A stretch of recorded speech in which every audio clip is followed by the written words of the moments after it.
രോഹിത്തെ, Hema committee report വന്നതിന് ശേഷം cinema ലോകമൊക്കെ ഇങ്ങനെ വിരളി പിടിച്ച് ഓടുകയാണ്. മോഹൻലാൽ നിലപാട് വ്യക്തമാക്കി രംഗത്ത് വന്നു. ചോദ്യങ്ങൾക്കൊന്നും എൻ്റെ കയ്യിൽ ഉത്തരമില്ലാന്ന് മോഹൻലാൽ പറയുന്നുണ്ട്. മോഹൻലാലിന് ശേഷം മമ്മൂട്ടി ഫേസ്ബുക്കിലൂടെ നിലപാട് വ്യക്തമാക്കി. ഇതിനിടയിൽ കേരളത്തിൽ നിന്ന് മുങ്ങിയ ജയസൂര്യ അമേരിക്കയിൽ ഇരുന്നുകൊണ്ട് പാപം ചെയ്യാത്തവർ കല്ലെറിയട്ടെ എന്ന് പറഞ്ഞിട്ട് ജയസൂര്യ പോസ്റ്റ് ഇറക്കി. അപ്പോൾ മൊത്തത്തിലൊരു അലങ്കോല അവിയൽ പരിവായിട്ട് കിടക്കുകയാണ് സിനിമാ ലോകം എന്ന് പറയുന്നത്. ഓരോ സ്ഥലത്തു നിന്ന് ഓരോ നടിമാർ, പിന്നെ ജൂനിയർ ആർട്ടിസ്റ്റുമാർ, ആണുങ്ങളെ പോലും ഞരമ്പ് രോഗി ആണ് രഞ്ജിത്ത് എന്നൊക്കെ അറിഞ്ഞപ്പോൾ നമ്മൾ ഞെട്ടിപ്പോയി. മാത്രമല്ല, രഞ്ജിത്തിനെക്കാളും ഞരമ്പ് രോഗി രേവതിയാണെന്ന് തോന്നുന്നു. കാരണം ഈ ന്യൂഡ് ഫോട്ടോ അയച്ചു കൊടുത്ത രേവതിക്കാണെന്ന് ആ ജൂനിയർ ആർട്ടിസ്റ്റ് പറയുന്നുണ്ട്. അപ്പോൾ മൊത്തത്തിൽ നേരത്തെ പറഞ്ഞതുപോലെ അവിയൽ വരുവാണ്. പക്ഷേ ഇതിനിടയിൽ നമ്മൾ മറന്നുപോയൊരു കാര്യമുണ്ട്. ഇപ്പോൾ ഈ നടന്മാർക്കെതിരെയൊക്കെ ഇങ്ങനെ ലൈംഗിക പീഡന പരാതി അല്ലെങ്കിൽ കുറ്റാരോപിതർ എന്നൊക്കെ പറയുന്നവർക്ക് മുമ്പേ ഇവിടെ സ്വപ്നയും സരിത എന്ന് പറയുന്ന രണ്ടുപേരുണ്ടായിരുന്നു. ഈ രണ്ടുപേർ ഒരുപാട് നേതാക്കന്മാർക്കെതിരെ, എനിക്ക് തോന്നുന്നു സ്വപ്ന സുരേഷ് ഉന്നയിച്ച പോലെയുള്ള ലൈംഗിക ആരോപണങ്ങൾ, അവരെ അപ്രോച്ച് ചെയ്തതുപോലുള്ള ലൈംഗികമായ അപ്രോച്ച് ഒരു കാലത്ത് മലയാള സിനിമയെ പോലും നേരിടേണ്ടി വന്നിട്ടില്ല എന്ന് തോന്നുന്നു. അത്രത്തോളം രീതിയിലാണ് അവർക്ക് മെസ്സേജ് അയച്ചതും ഒക്കെ നമ്മൾ കണ്ടതാണ്. ഈ ഒരു കൂട്ടത്തിൽ നമ്മൾ ഈ ഒരു പേരുകൾ മറന്നു പോകാൻ പാടില്ല എന്നുള്ളതൊരു യാഥാർത്ഥ്യമല്ലേ? അതിനകത്ത് ഈ സോളാർ വിവാദ നായികയുടെ കേസ് കാര്യം ആദ്യം എടുക്കാം. സരിത എസ് നായർ കൊടുത്ത കേസുകളുണ്ട്. ബഹുമാനായ ഉമ്മൻചാണ്ടി മുതൽ ഇങ്ങോട്ട് ഹൈബീഡൻ വരെ ഒട്ടനവധി പേരുടെ പേരുകൾ. അവസാനം ഈ കേസിൻ്റെയൊക്കെ അവസ്ഥ എന്തായി എന്നുള്ളത് നമ്മൾ ചിന്തിക്കേണ്ടതുണ്ട്. കേസിൽ തെളിവുകളില്ലാതെ ഉമ്മൻചാണ്ടി സാറിൻ്റെ മരണശേഷമാണെങ്കിലും ഉമ്മൻചാണ്ടി സാറിന് ദളിതരെ ഒരു തെളിവ് പോലും കിട്ടാതെ തേഞ്ഞു മാഞ്ഞു പോയൊരു കേസാണ് ഒരു പരിധിവരെ ഈ സോളാർ കേസ്. പലരെയും തെളിവുകളുടെ അഭാവത്തിൽ കുറ്റവിമുക്തരായി. പക്ഷേ ചിന്തിക്കേണ്ടത്, സരിതാ നായർ ഉന്നയിച്ച വിഷയങ്ങളുടെ മേൽ തേജോവധം ചെയ്യപ്പെട്ട ഒരു കൂട്ടം വലിയ ജനതയുണ്ട് ഇവിടെ.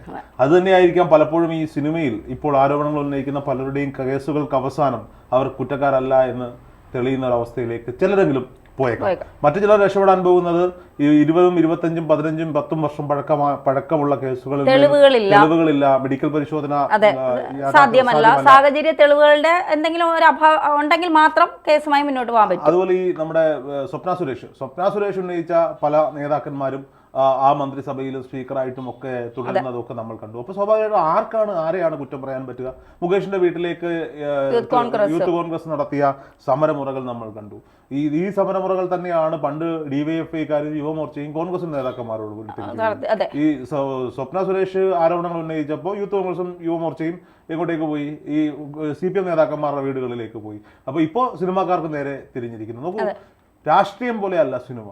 രാഷ്ട്രീയം എന്ന് പറയുന്നത് അവർക്കൊരു സാമൂഹിക പ്രതിബദ്ധതയുള്ള സമൂഹത്തിന് വേണ്ടി നിലനിൽക്കുന്ന ഒരു കൂട്ടം ആളുകളാണ്. സിനിമ രാഷ്ട്രീയത്തിനും താഴെയാണ് സിനിമ കൊണ്ട് പ്രത്യേകിച്ച് അതൊരു കല എന്നതിനപ്പുറത്തേക്ക് മമ്മൂട്ടി പറഞ്ഞതുപോലെ ഒരു കലാസൃഷ്ടി കൊണ്ട് ഒരു സമൂഹത്തെ മാറ്റാനൊന്നും കഴിയുന്നില്ല.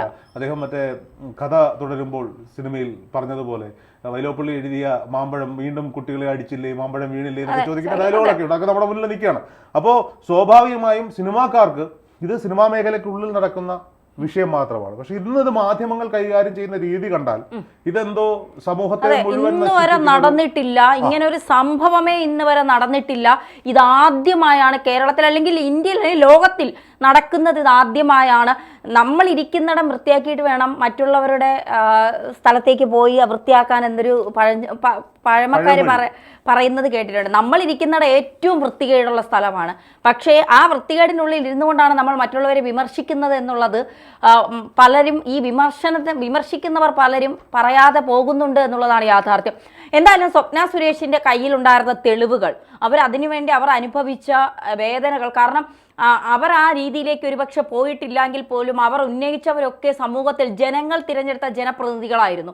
ആ ജനപ്രതിനിധികൾക്കെതിരെയാണ് അവർ വാട്സപ്പ് ചാറ്റുകളും കോൾ ഡീറ്റെയിൽസും ഒക്കെ വച്ചുകൊണ്ട് അവരുടെ കയ്യിൽ എല്ലാ തെളിവുകളും ഉൾപ്പെടുത്തിക്കൊണ്ടാണ് അവർ പരാതി കൊടുത്തത്. ആ പരാതി ഇന്ന് എവിടെ എത്തി നിൽക്കുന്നു? സ്വപ്ന സുരേഷിനെ ഒരു സ്ത്രീ എന്ന നിലയിൽ നീതി കിട്ടിയോ? സ്വപ്ന സുരേഷിന് ഒരു സ്ത്രീ എന്ന നിലയിൽ നീതി കിട്ടിയിട്ടില്ല. സ്വപ്ന സുരേഷ് ഉന്നയിച്ച ആരോപണങ്ങളുടെ പിന്നിലെ സത്യം എന്തെന്ന് അറിയുവാനുള്ള മനുഷ്യന്റെ ധാർമ്മികമായ അവകാശത്തിനും നീതി കിട്ടിയിട്ടില്ല എന്ന് പറയേണ്ടിയിരിക്കുന്നു. നോക്കൂ, ഈ ഞാൻ വീണ്ടും ഈ സിനിമാ ലോകത്തേക്കാണ് പോകാൻ ആഗ്രഹിക്കുന്നത്. ഈ രാഷ്ട്രീയ ലോകത്ത് നിന്ന് കറങ്ങിയിട്ട് കാര്യമില്ല. കാരണം അവന്മാരിത് തേച്ചു വായിച്ച് നടക്കും. ഈ സിനിമാ ലോകത്ത് ഇപ്പം വന്ന വെളിപ്പെടുത്തൽ, ചാർമിള എന്ന് പറയുന്ന നടി പറയുന്നത് 28 പേർ അവരോട് ലൈംഗികപരമായി മോശമായി പെരുമാറിയിട്ടുണ്ട് എന്ന് പറയുന്നു.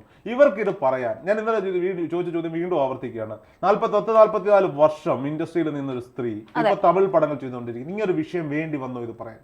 അവർക്ക് ആരെയാണ് പേടിക്കേണ്ടത്? അവർക്ക് മലയാള ഇൻഡസ്ട്രി അല്ലെങ്കിൽ തമിഴ് ഇൻഡസ്ട്രിയിൽ സിനിമകൾ കിട്ടിക്കൊണ്ടിരിക്കുന്ന ഒരു സ്ത്രീക്ക് ഇത് പറയേണ്ട ആവശ്യമുണ്ടായിരുന്നു. അപ്പോൾ ഇതിനകത്ത് വന്നിരിക്കുന്ന പല ആരോപണങ്ങളും ഒരു പരിധി വരെ ഇവർ ഞാൻ ചോദിക്കുക അതാണ് ഞാൻ രോഹിത് അത് പറഞ്ഞപ്പോൾ ഞാൻ മറ്റൊരു കാര്യം ഓർമ്മയിൽ വന്നത്. ഇപ്പൊ ജയസൂര്യക്കെതിരെ ഒരു ആരോപണം ഒരു പരാതിക്കാരി ഉന്നയിച്ചു. പിക്മാൻ എന്ന സിനിമ സെറ്റിൽ നടന്ന ഒരു വിഷയവുമായി ബന്ധപ്പെട്ടാണ് ആ പരാതി ഉന്നയിച്ചത്. ഇപ്പൊ ജയസൂര്യക്കെതിരെ പരാതി ഉന്നയിച്ചിട്ട് അവർക്ക് ഭീഷണിയുണ്ടോ?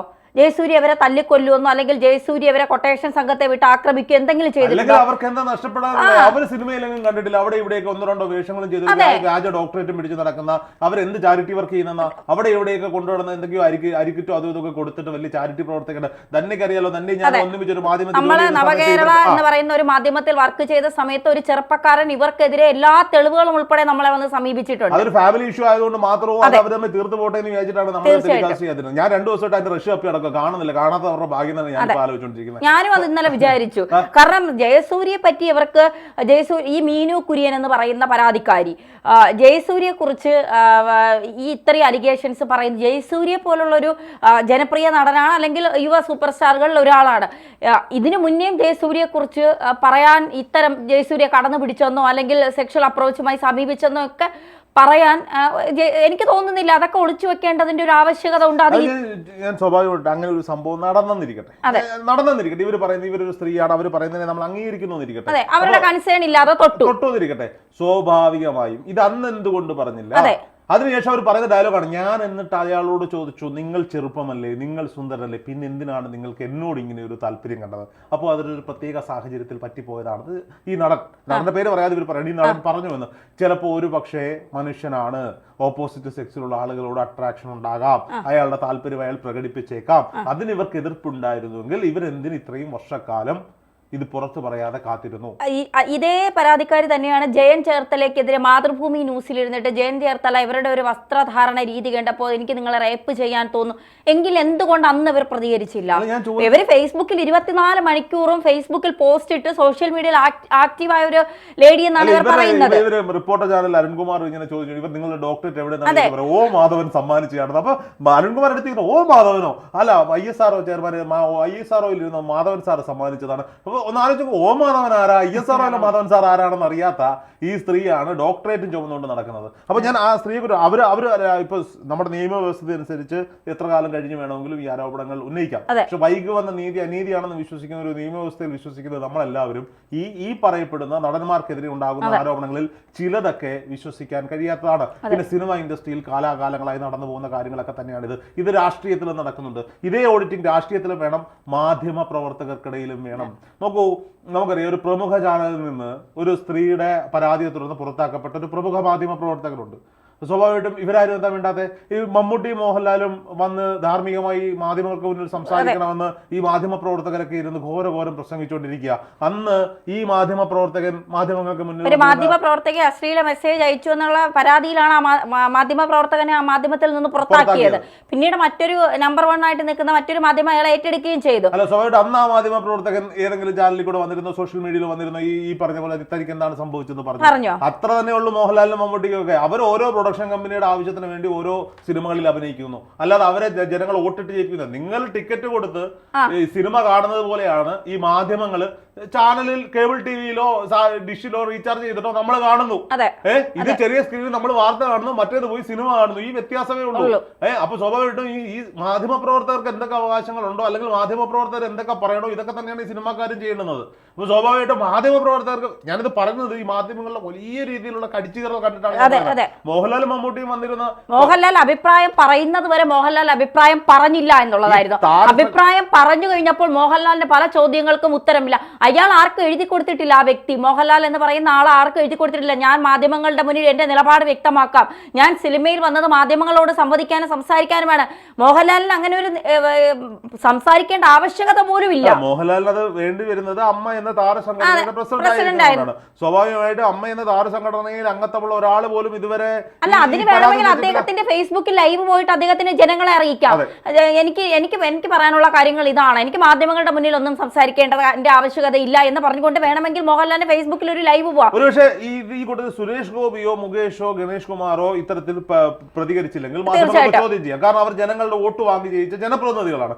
ബാക്കിയുള്ളവരോട് ആരോട് ഇത് ആവശ്യപ്പെടാനോ ഇങ്ങനെ കടിച്ചു കീറാനോ വലിച്ചു കൊടയാനോ ഒന്നും പറ്റില്ല. അങ്ങനെയാണെങ്കിൽ CPM-ന്റെ പല നേതാക്കളെയും കോൺഗ്രസിന്റെ പല നേതാക്കളെയും ഇതുപോലെ കടിച്ചു കീറി ഇത്തരത്തിൽ ആക്ഷേപങ്ങൾ ഉന്നയിച്ചുകൊണ്ട് ഈ രാഹുൽ മാങ്കൂട്ടത്തിലൊക്കെ കിടന്ന് തിളയ്ക്കുന്നത് നമ്മൾ കണ്ടു. മുകേഷിന്റെ വീട്ടിന്റെ മുൻവശത്തൊക്കെ ഇവർ സ്വയം ചിന്തിച്ചു നോക്കണം. ഇവരുടെ പാർട്ടിയിലുള്ള ഒരു നേതാവ് തന്നെ, യുവനേതാവല്ല, ക്ഷമിക്കുക, അവരുടെ പേര് ഞാൻ വിട്ടുപോയി, അവർ തന്നെ 2 ദിവസം മുൻപ് ന്യൂസ് 18 ഒരു അഭിമുഖത്തിൽ അവർ തന്നെ പറയുന്നുണ്ട്, പല സ്ത്രീകളും, അതായത് പ്രതിപക്ഷ നേതാവിന്റെ ഗുഡ് ലിസ്റ്റിൽ പെടുന്നവർക്ക് മാത്രമേ നേതൃനിരയിലേക്ക് വരാൻ കഴിയുമെന്ന് അവർ തന്നെ വ്യക്തമാക്കി പറഞ്ഞിട്ടുണ്ട്. എനിക്ക് ആ പറഞ്ഞതിനകത്തൊരു ഈ പ്രതിപക്ഷ നേതാവിന് തന്നെ ആരുടെ ഗുഡ് ലിസ്റ്റ് വന്നിട്ടാണോ അടുത്ത പ്രാവശ്യം ഒന്ന് CM സ്ഥാനാർത്ഥിയാവാൻ പിന്നെ മറ്റേ നമ്മുടെ പ്രതിപക്ഷ നേതാവും കൂടെ മുഖ്യമന്ത്രി കുപ്പായം തച്ചു വെച്ച് ഉള്ള പരിപാടി നടത്തിക്കൊണ്ടിരിക്കുകയാണ്. ആരാണ്? അല്ല, KC വേണുഗോപാൽ മാത്രമല്ലല്ലോ, രമേശ് ചെന്നിത്തലയുണ്ട്, പിന്നെ നമ്മുടെ സതീശനുണ്ട്, അങ്ങനെ എത്രയോ പേര് ഇങ്ങനെ മുഖ്യമന്ത്രി സ്വപ്നവുമായിട്ടിരിക്കുന്നു. സ്വാഭാവികമായും രാഷ്ട്രീയപരമായി ചിന്തിക്കുമ്പോൾ ഇതൊക്കെ ഇതിനകത്ത് സർവ്വസാധാരണമാണ്. ഇപ്പോൾ ഞാൻ പറഞ്ഞു ഇത്രേ ഉള്ളൂ, സിനിമാക്കാർക്ക് മാധ്യമപ്രവർത്തകർക്ക് നേരെ ലൈംഗികാരോപണങ്ങൾ ഉണ്ടാകുമ്പോൾ വന്നിരുന്ന് സംസാരിക്കാൻ വയ്യ. സിനിമാക്കാർ വന്നിരുന്ന് സംസാരിക്കും. മമ്മൂട്ടി മോഹൻലാലിന് നിങ്ങളാണോ ശമ്പളം കൊടുക്കുന്നത്? അവർക്ക് അവരുടെ ഫേസ്ബുക്കിലൂടെ പ്രതികരിച്ചാലും മതി. അപ്പോൾ സ്വാഭാവികമായും ഈ ഒരു ചർച്ച, പിന്നെ ഈ നേരത്തെ പറഞ്ഞ പേരുകാരെ പോലെയുള്ള, അതായത് സരിത, സ്വപ്ന എന്നൊക്കെ പറയുന്ന ഇവര് സ്ത്രീകളാണ്, ഇവർക്കുള്ളത് മാനമാണ്, ഇവര് ലൈംഗികമായി ആക്രമിക്കപ്പെട്ടവരാണ്. അത് ഏത് രീതിയിലാണെങ്കിൽ പോലും അവർക്കും കൂടി വേണ്ടി മാധ്യമപ്രവർത്തകർ സംസാരിക്കണം എന്നുള്ളതാണ്. 10 വർഷം കഴിഞ്ഞതിന് ശേഷം എന്നെ കടന്നു പിടിച്ചു എന്ന് പറഞ്ഞ ഒരു പരാതിക്കാരി വരുമ്പോൾ ആ പരാതിക്കാരിക്കൊപ്പം നിൽക്കുന്നവർ കൃത്യമായ തെളിവുകളോടി വന്ന സ്വപ്നയ്ക്കും സരിതയ്ക്കും ഒക്കെ ഒപ്പം നിൽക്കണം. സത്യം പറഞ്ഞാൽ നിയമം ഒന്ന് തിരുത്തണം. ഒരു പീഡനശ്രമം നടന്ന 6 മാസത്തിനപ്പുറം ഉന്നയിക്കുന്ന ആരോപണങ്ങളിന്മേൽ നിയമപരമായി സാധ്യതയില്ല എന്നൊരു നിയമം കൊണ്ടുവരേണ്ടിയിരിക്കുന്ന സമയം അതിക്രമിച്ചു. തീർച്ചയായിട്ടും നമ്മൾ ഇതൊക്കെ കോരെ പ്രസംഗിച്ചിട്ട് ഒരു കാര്യവും ഇല്ല. ചെയ്യേണ്ടവർ ചെയ്യും, പോകേണ്ടവർ പോകും.